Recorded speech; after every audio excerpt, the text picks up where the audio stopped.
मोठी बातमी समोर येतेय। सरपंच संतोष देशमुख हत्या प्रकरणातून बीडच्या केज तालुक्यातील मसाजोग गावचे सरपंच संतोष देशमुख यांच्या हत्येनंतर मराठवाड्यातील राजकारण चांगलंच तापलंय। या घटनेमुळे सातत्याने आरोप प्रत्यारोप केले जात आहेत।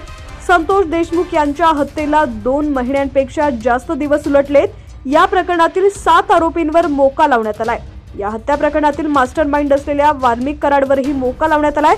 वाल्मिक कराडवर संतोष देशमुख यांच्या हत्या प्रकरणाचेही आरोप होत आहेत। तर दुसरीकडे या प्रकरणातील आरोपी कृष्ण आंधळे फरार आहे। आता फरार कृष्ण आंधळेच्या संपत्तीबाबत मोठी अपडेट समोर आलेली आहे। बातमी सविस्तर पाहूया। त्याआधी तुम्ही HPN मराठी न्यूज चॅनल पहिल्यांदाच पाहत असाल आणि अजूनही चॅनलला सबस्क्राइब केलं नसेल तर नक्की सबस्क्राइब करा, जेणेकरून आमचे अपडेट्स लवकरात लवकर तुमच्यापर्यंत पोहोचतील।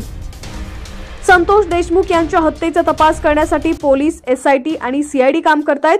बीड जिल्ह्यातील नेत्यांच्या मागणीनंतर SIT स्थापन करण्यात आली। तसंच हा तपास CID कडे देण्यात आला। यानंतर तपास वेगाने सुरू आहे। या प्रकरणी मुख्य आरोपी सुदर्शन घुले, सुधीर सांगळे, जयराम चाटे, विष्णू चाटे, प्रतीक घुले, महेश केदार यांना अटक करण्यात आली। त्यांच्यावर मोकाही लावण्यात आला। पण कृष्ण आंधळेचा अनेक ठिकाणी शोध घेऊनही तो अजून सापडलेला नाहीये। त्याच्यावरही मोका लावण्यात आलाय।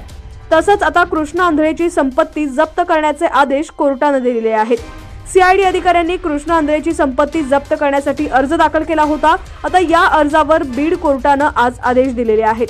या आदेशामध्ये कृष्ण आंधळेची संपत्ती जप्त करा असे आदेश देण्यात आलेत।